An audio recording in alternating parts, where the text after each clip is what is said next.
Hello, and welcome to the Frugal Foodie. I know I originally called the show The Hungry Bachelor. That's until I found out there was another show already existing here on YouTube called The Hungry Bachelor. So, change of name. Same show, same idea, same host, new name. I'm Greg. I'm the host of the Frugal Foodie.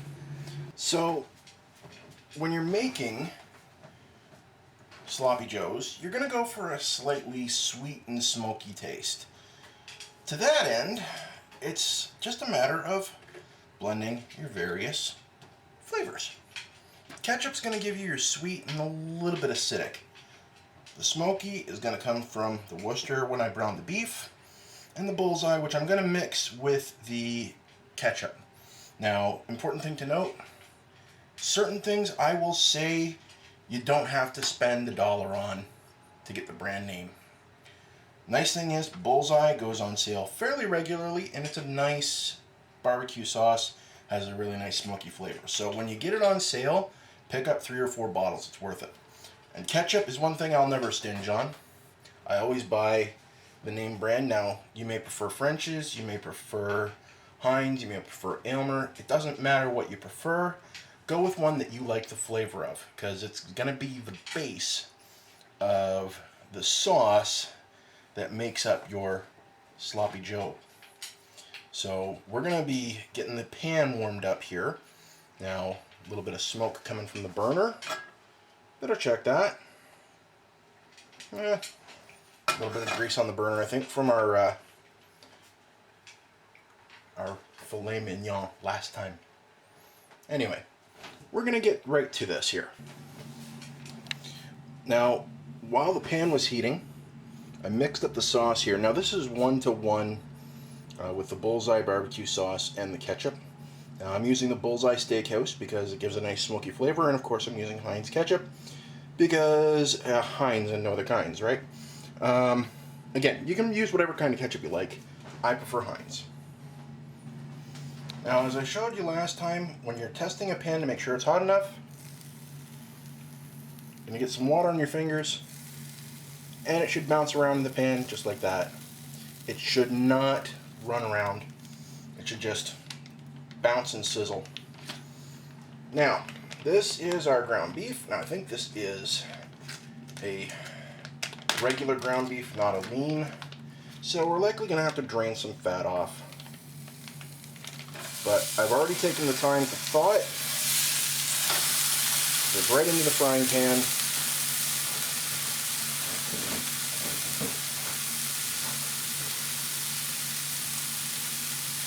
Gonna add some Worcester, just like that. For that smoky flavor.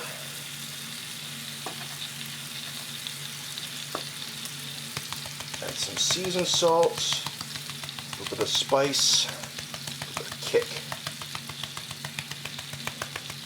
Don't go too crazy with the seasoned salt, but make sure you're going to be able to taste it. And then break up your ground beef, because this is going to be a Sloppy Joe. It needs to be small pieces, fairly fine. Break it up, brown it up, let it cook. As I said, you want to make sure your beef is broken up really nice and small.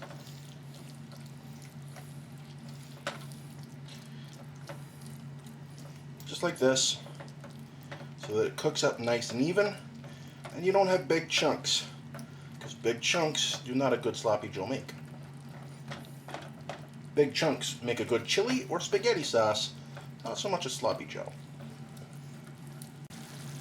As you can see, this is definitely not a lean ground beef. That's why it is a cheaper ground beef.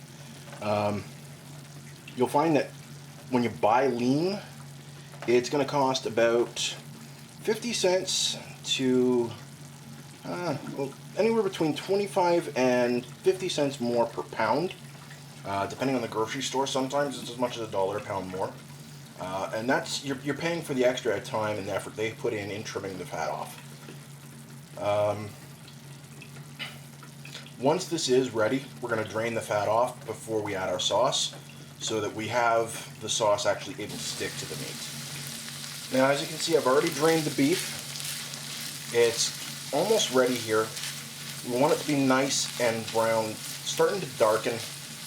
This lighter brown that it is right now isn't quite ready. So we're going to give it another couple minutes here in the fry pan before we add our homemade Sloppy Joe sauce. Alright, now we're about ready. We got our sauce, we got our beef. Time to combine the two.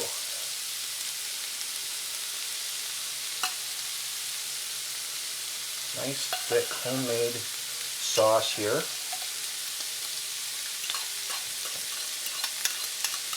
Sorry for blocking the view. That's the sauce.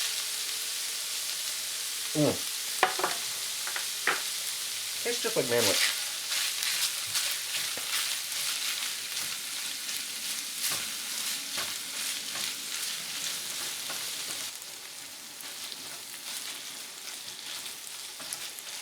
Now what's amazing is that this smells just like the manwich that you'd get out of the can. So I'm pretty sure this is going to taste pretty good, even though I don't have the chunks of tomato or pepper in there. It still smells pretty much the same, and it looks just as appetizing.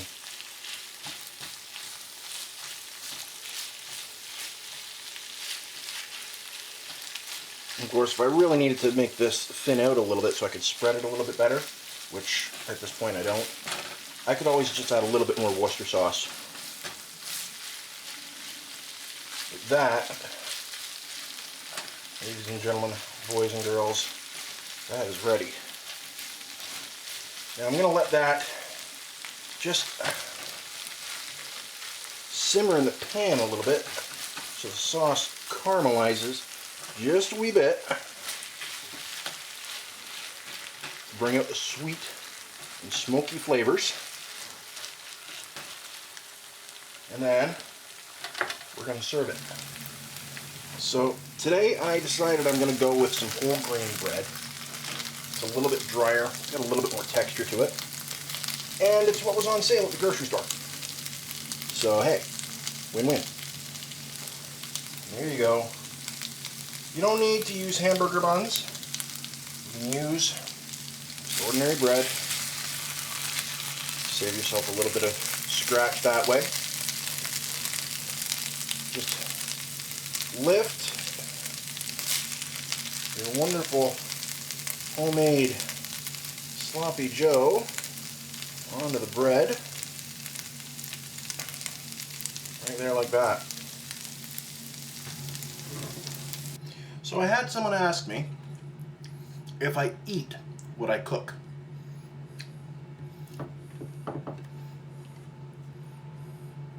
Does this answer your question?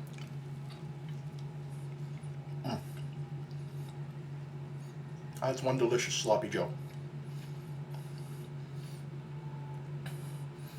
Anyway, I'm Greg. This is the Frugal Foodie. Thanks for watching.